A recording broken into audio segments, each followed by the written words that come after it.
Jadi bolanya yang akan dipakai itu di dalamnya itu nanti itu ada sensornya, ada sensor yang sudah dilengkapi dengan suspensi. Sensor itu dia untuk mengukur eh, pergerakan bola atau sentuhan bola itu sendiri gitu loh. Si teknologi VAR ini melalui bola itu juga perlu didukung sama sama kamera pelacaknya nih Tubrukers gitu. Hmm. Jadi di sekeliling stadion itu nanti akan dilengkapi dengan 12 kamera pelacak dan dahsyatnya lagi si kamera itu dia karena memang dikhususkan untuk melacak ya. Jadi dia tuh akan melacak pergerakan bola nih tuh Brokers. Dia bola tuh geraknya kemana itu ada nanti yang kamera yang mengikuti secara otomatis. Kedua juga dahsyatnya lagi si kamera itu akan melacak pergerakan pemainnya juga dalam dalam waktu yang sama gitu ya. Nah, jadi si bola nanti kirim data ke server, si kamera nanti kirim data juga ke server dalam waktu yang sama untuk dianalisa oleh teknologi VAR tersebut. Jadi kalau nanti ada yang offside, nanti atau ada pergerakan-pergerakan sesuatu apa, wasit masih bingung, di situ nanti udah ada keputusan-keputusannya akan jauh lebih akurat lagi gitu loh untuk si teknologi VAR itu. Gitu. Wow, wow, wow, wow, Luar wow, wow. biasa ya. Luar biasa bisa. Gitu. Jadi Om Babusnya dalam satu pertandingan kita sudah punya data dari bola, Betul, kamera ke dalam satu server dalam real time mungkin ya, yang betul, nanti betul, bisa jadi bahan analisa siapapun, entah pelatih mungkin betul, ya, terus wasit dan lain-lain. betul. Kemudian sebagai bahan evaluasi, Iya, betul. eh, wah Dahsyat ya. dahsyat pisan.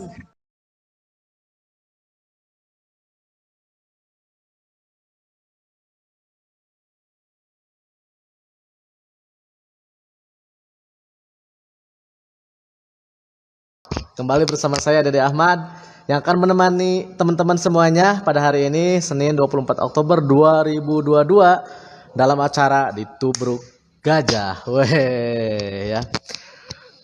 Yang akan menyajikan informasi spektakuler nih buat para bobotoh ya. Dan mantap ya seperti di Tubruk Gajah. Seperti biasa saya mau melaporkan ya tentang apapun ya. Dan dilaporkannya langsung dari Studio and Recreation Venue Bumi Bobotoh. Waduh. Yang mau bergabung ya boleh silahkan. Kangen Persib Mang. Sama makanya kita ngobrolin Persib hari ini ya. Weh. Yo semangat yo. Liga Iraha Mang. Kayak muntah hujannya. Kalem. Kalem guys. Kalem guys. Saya mengingatkan juga ya buat teman-teman jangan lupa ngopi. Kopi tubruk gajah, rasa tubruk dan aroma khas yang mantap. Wah, bener ya nubruk pisan ya. Sekarang kita datang dari siapa? Kira-kira dulu pernah menjadi gelandang, gelandang serang di Persib Bandung. Kira-kira siapa guys?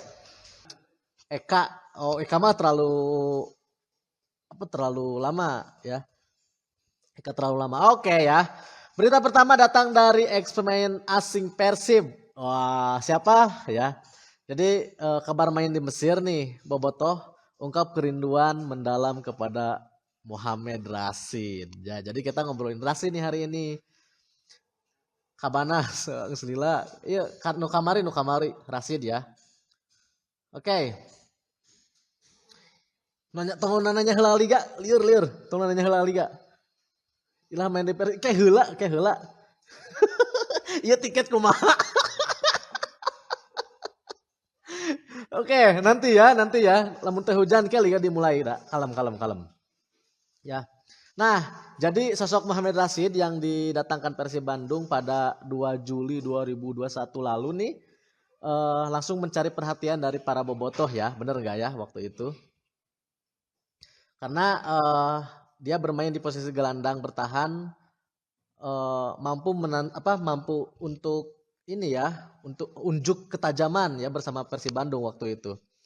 Terbukti baru jalani pekan kedua bersama Persib Bandung di Liga 1 2021 ya. Dia langsung berikan sumbangsih 2 gol untuk Maung Bandung ya, kala tundukan Persita Tangerang. Bener gak? Ada yang inget gak? Waktu lawan Persita Tangerang di pekan kedua di Liga 1 tahun 2021. Ya dia mencetakkan 2 gol kan. Nah, bukan cuma itu ya, bukan cuma itu. Ketika memainkan peran barunya ya, dia kan asalnya gelandang bertahan nih. Terus dikasih peran baru jadi gelandang serang nih ya. Di pekan ke-8 Rashid kembali catatkan brace untuk Pangeran Biru ya kala ketemu PSS Sleman. Ada yang ingat? Dan total dari 27 pertandingan yang dimainkan oleh Rashid ya mampu lesatkan 6 gol dan 3 assist untuk Persib Bandung dengan total 2.271 menit bermain. Dan masih banyak lagi sih momen yang menjadikan Rashid begitu dirindukan oleh Bobotoh ya. Oke, nah kemarin nih ya dari Instagram Rashid 95 terlihat gelandang yang dicintai Bobotoh saat Persib Bandung karena sifat jenakanya itu memposting momennya di sana merenya kala berduel dengan salah satu pemain El Gouna klub di laga naon ya teh laga utama Mesir ya di Stadion Alexandria hari kemarin 23 Oktober 2022. Nah, kemudian dalam unggahannya Muhammad Rashid menuliskan caption penyemangat untuk tetap berusaha di setiap pertandingan. Gini nih.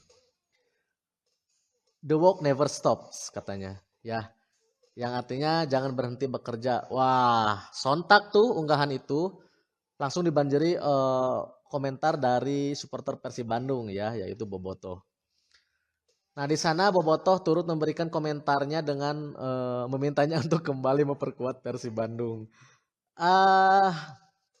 Apakah kan banyaknya kalau kita perbandingkan dengan pemain yang ini tidak dirindukan Bobotoh, ini dirindukan Bobotoh karena. Nah, di sini tuh kalau yang dirindukan artinya dia tuh rekrutmen sukses ya dari Persib Bandung. Kalau yang tidak dirindukan biasanya yang tidak sukses gitu. Nah, apakah Rashid ini rekrutmen yang sukses tapi di perjalanan dia diputus kontrak atau gimana saya juga nggak tahu ya. Biar teman-teman yang memutuskan ya. Nah, bahkan ada yang membandingkan ya, sebaiknya Persib Bandung mengembalikan Rashid ketimbang mengambil slot Asia untuk ditempatkan di back. Saha tebak. Saha tebak ya. Jadi Rashid dibandingkan ya sebaiknya Persib Bandung mengembalikan Rashid katanya ketimbang mengambil slot Asia untuk ditempatkan di back. Siapa coba?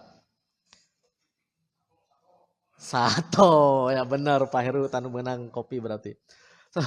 Sosok yang dimaksud Bobotoh itu tiada lain adalah Daisuke Sato ya.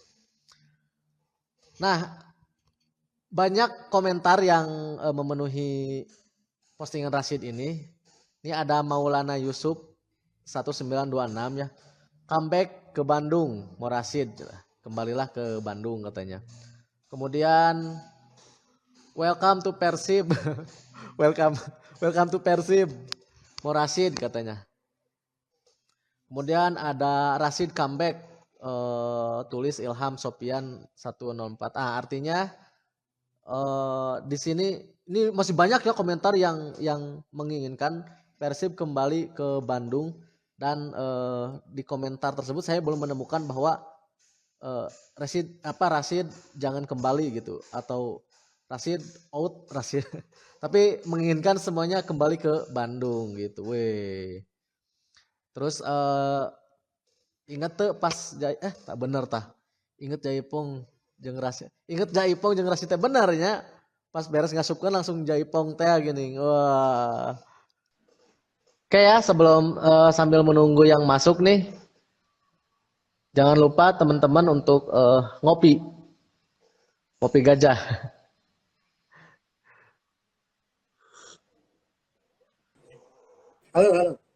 Halo Om Babus. Halo, assalamualaikum. Waalaikumsalam. Rampes.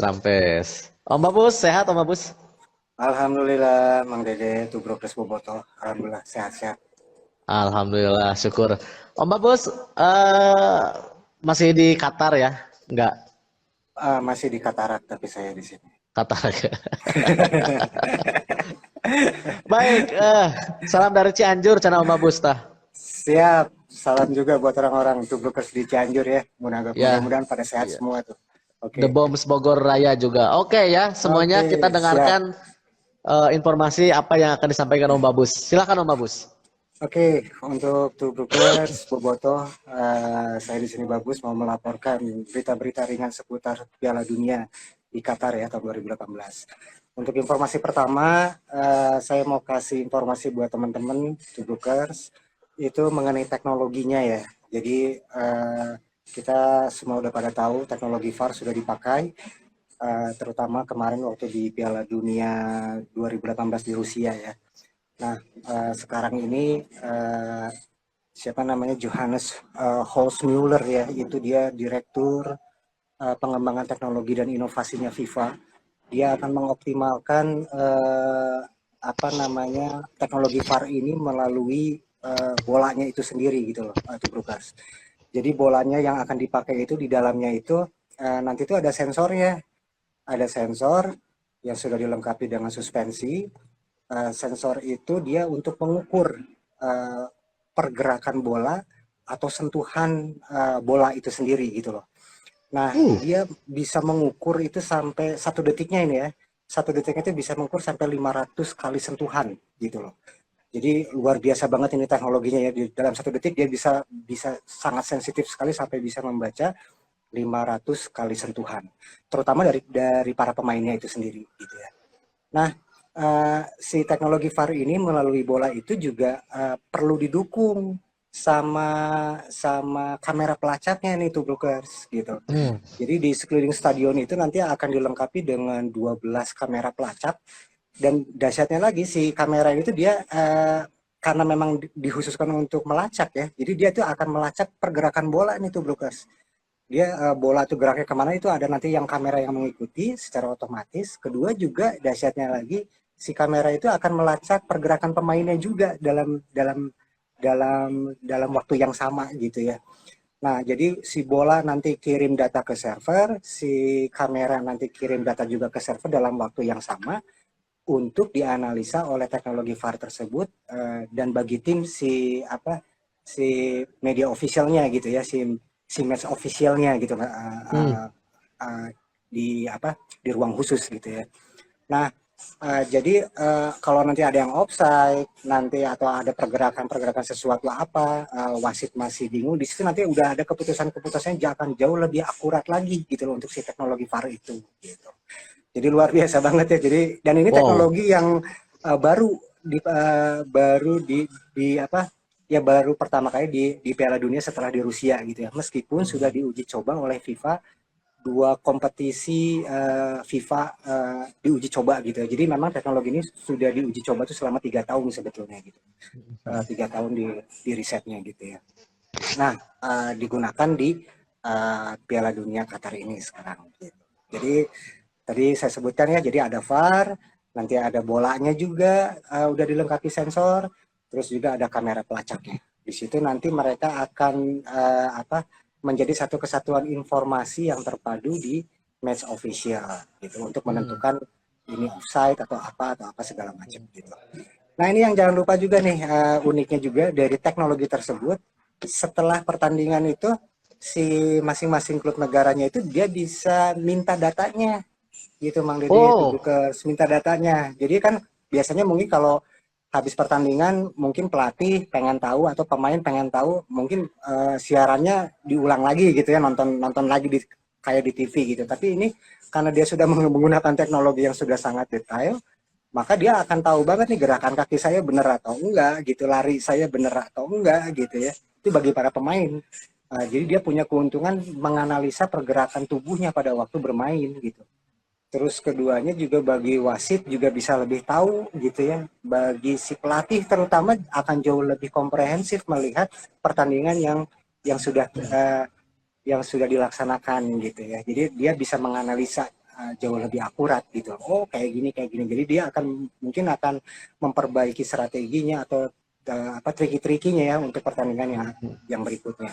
Gitu untuk berikutnya. Wow. Luar biasa ya. Luar biasa bisa. Gitu. Jadi Om Babusnya dalam satu pertandingan kita sudah punya data dari bola, kamera ke dalam satu server dalam real time mungkin ya, yang Betul, nanti betul, bisa jadi bahan analisa siapapun, entah pelatih mungkin ya, terus wasit dan lain-lain. betul. Kemudian sebagai bahan evaluasi, Iya, betul. eh wah, Dahsyat ya. dahsyat pisan, Dahsyat bisa gitu. Nah ini dahsyat teknologi yang pisan. dikembangkan. Oh ya, bolanya sendiri itu buatan Adidas ya, tuh Broker. Jadi bola Oke. tahun sekarang dibuat sama Adidas, sedangkan teknologi si sensornya itu namanya tuh IMU, jadi inertia measurement unit ya. Itu dibuat sama Global Sport Connection gitu ya. Itu dia bekerja sama dengan FIFA untuk mengembangkan si sensornya itu Oke. tersebut gitu. Oh ya, yang dahsyatnya juga yang berikutnya dari apa keterpaduan teknologi yang tadi saya sebutkan, eh, itu kan nanti kan masuk ke server setelah ditentukan kata VAR ini salah misalnya ya, memang offside nih misalnya. Biasanya kan penonton disuruh stadion itu kan dia nggak bisa lihat seluruhnya, ini offside-nya di mana sih gitu, karena kan sudut pandang akan Sudut pandang berbeda-beda. ya, oke. Betul. Nah di situ langsung dalam waktu yang sesegera mungkin si si software ini tuh, si aplikasi keterpaduan software ini tuh nanti akan membuat 3D. Jadi ini loh offside-nya, ini loh salahnya gitu loh. Dan itu akan disebarkan di seluruh videotron yang ada di dalam stadion. Gitu. Jadi penonton juga tahu gitu sekarang gitu. Ini hebatnya teknologi ini, nggak hanya sekedar wasit dan official aja, tapi penonton juga akan dikasih tahu gitu. Oke. Gitu dari sisi Ini teknologi. keterbukaan dan transparansi informasinya Ah, jelas ya. betul Ngeri, ngeri. sekali. Betul. Oke.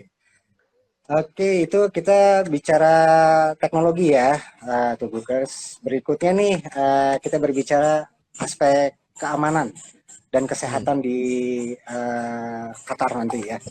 Jadi seperti yang akan kita ketahui, lagi-lagi pemerintah Qatar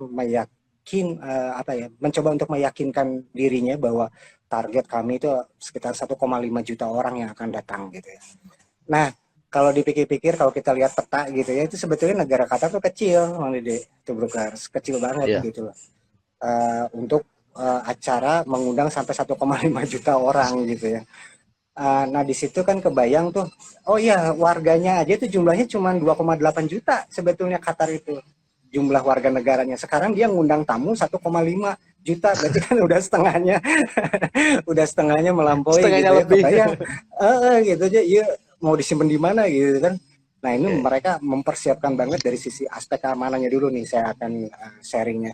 Dari sisi aspek keamanan ternyata nih, dipikir saya waktu dulu juga, ini kayaknya polisinya cukup nggak sih sebenarnya sama tentaranya untuk mengamankan sejumlah 1,5 juta orang untuk datang ke Qatar gitu.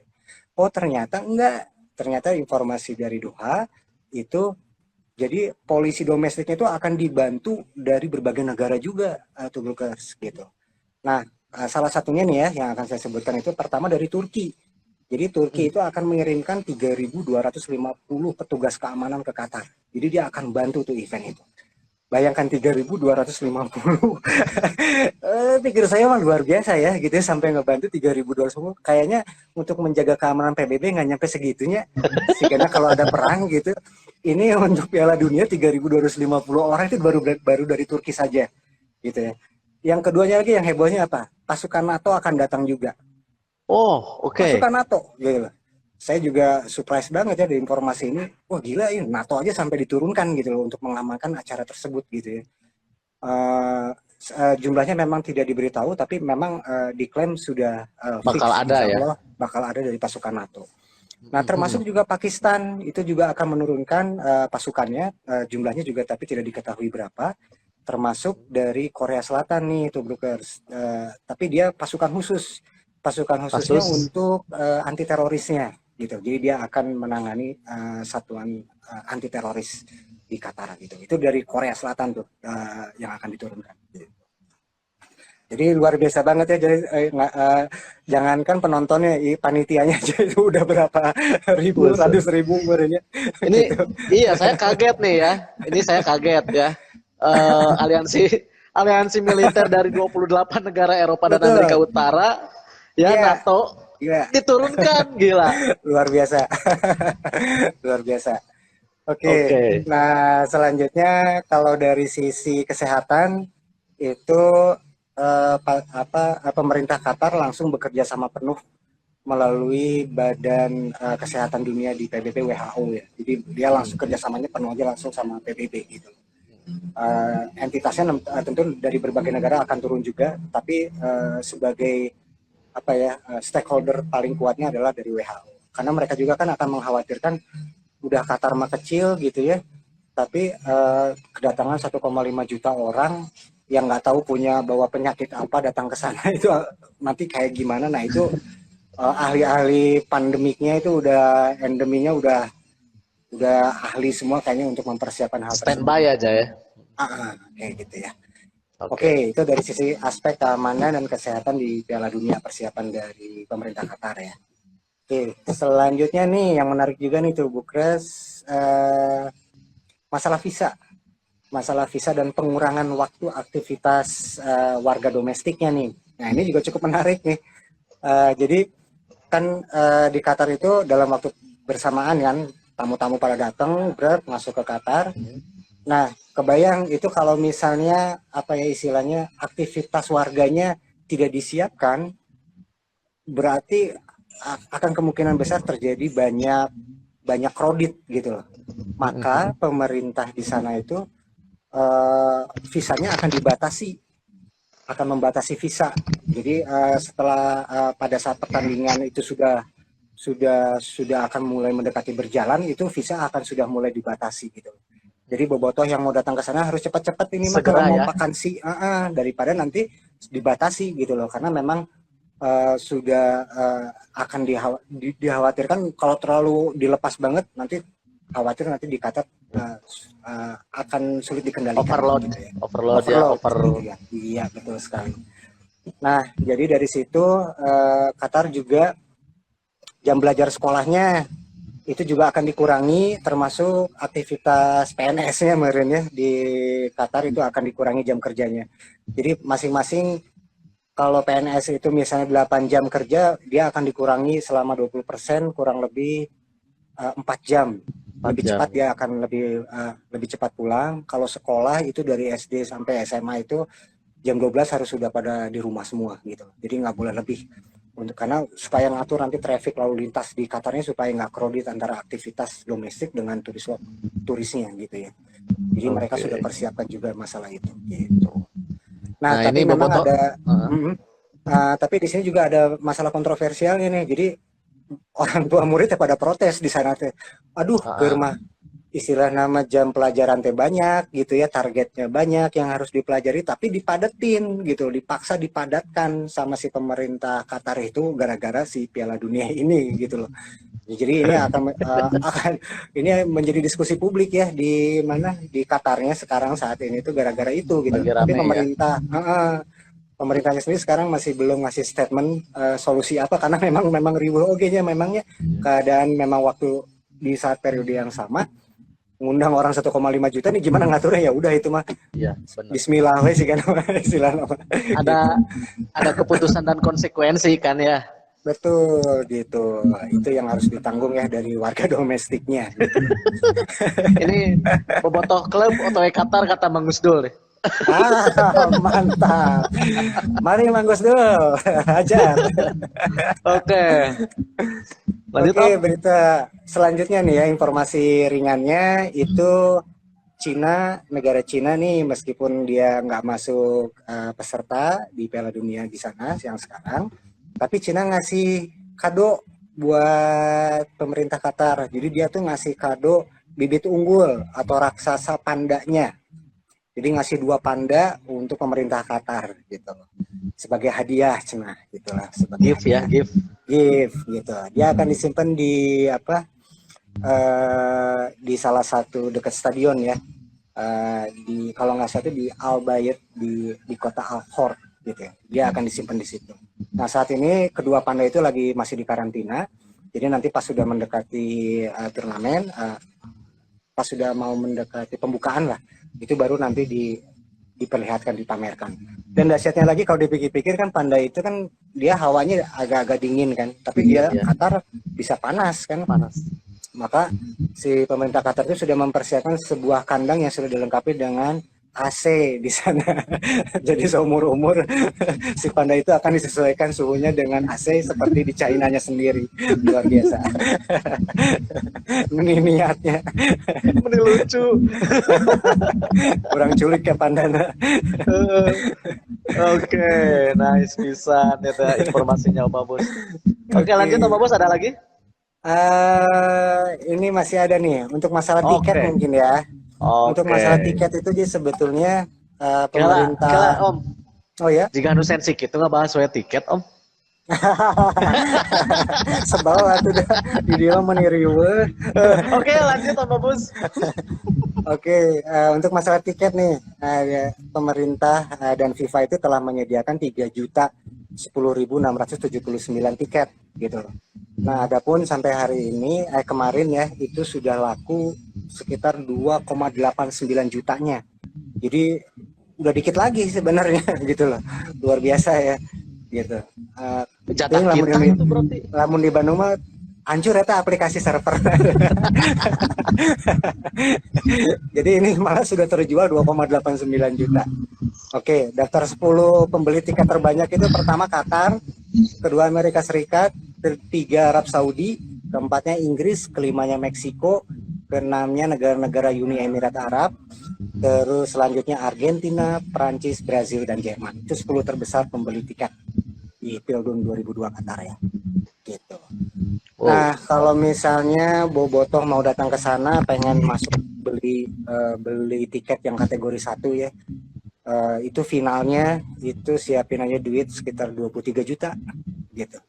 Dapat first drink juga nanti, ruang tunggunya VVIP segala macem, termasuk juga dikasih alkohol di sana, minuman gratis. Aduh, ayo ribu. Pusing. Diberi amer 23 gitu. jutanya. 23 juta untuk Oke, kategori saya pertama. ngitung heula sabaraha kalian gaji ya. Tapi asik nih Mang Dede untuk warga domestiknya, dia cuman cukup bayar di kategori yang satu yang sama, itu cuman cukup bayar 3 juta saja. 3 juta kurang dikit lah gitu ya, 2,9 berapa. Kalau untuk Untuk domestiknya. domestiknya ya. Nah, adapun yang cukup menarik juga dari kondisi tersebut, sejumlah 240.000 paket perhotelan di Qatar itu telah laku terjual. Jadi ini yang paling sukses katanya dari pemerintah Qatar sendiri, belum pernah terjadi sampai 240.000 paket hotel itu sudah terjual. Jadi buru-buru banget lah sekarang Bobotoh yang mau datang ke sana vakansi, enggak dia harus banget, harus cepat. Hotel mah kan udah penuh ya. Tinggal kosan-kosan leutik merenya Omnya. Kos-kosan itu benar. Numpang cek. Numpang cek. Camping gitu ya. Tenda. Nah, ini menariknya lagi nih Mo Dede, dengan kondisi seperti itu ya. Jadi Arab Saudi itu sebagai negara Qatar terdekat gitu ya. Untuk ngeramein acara Pildun 2002 di Qatar itu dia membuka pintu perbatasan untuk para turis atau para supporter yang beragama Muslim bisa masuk ke Arab Saudi untuk umroh gitu. Jadi dibebaskan biaya umroh apa segala macamnya. Asal dia udah punya visanya udah beres di Qatar, dia bisa masuk ke Arab Saudi untuk umroh gitu. Jadi visanya yang dia beli untuk ke Qatar itu dia akan berlaku juga untuk masuk ke Arab Saudi dan boleh dipakai untuk kegiatan umroh di sana. Gitu. Oh, Luar jadi biasa ya gimmicknya. Gitu. Jadi bermain sambil ibadah di sana. oke. Gitu. Nah ini kabar gembira yang baru diluncurkan ya sama Arab Saudi untuk para supporter yang beragama Muslim. Gitu. Nah ini saja mungkin ya, apalagi ya yang menarik itu ya mungkin itu ya untuk sementara informasi-informasi yang saya bisa berikan. Oke. Insya Allah besok nanti kita berbagi lagi info. Kita tunggu kabar dari kontributor yang Baik, yang di Qatar ya. Ya. Oke ya, jadi kita mau ngingetin lagi, yang bagus ya, bahwa kita nanti akan ada reporter langsung dari Qatar untuk laporan terkait perintilan sebelum atau menuju Piala Dunia ya. Ya, sip. Oke, Om Babus, Sip. hatur nuhun. Mangga. Selamat siang Sehat untuk selalu. Promotor. Ya, selamat Siap, siang. sama-sama. Waalaikumsalam. Mangga. Assalamualaikum. Salam. Oke ya, itu dia tadi laporan ya dari Om Babus terkait atau naon namanya Road to Qatar lah ya. Eh, perentelan-perentelan, kejadian-kejadian, isu dan lain-lain terhadap helaran Piala Dunia ya. Waduh, ini seru banget nih. Oke teman-teman ya, terima kasih sudah bergabung. Itulah tadi berita hari ini yang bisa kami sampaikan pada pertemuan kali ini ya. Dan sampai jumpa lagi besok di jam yang sama. Saya Dede Ahmad undur diri. Assalamualaikum warahmatullahi wabarakatuh.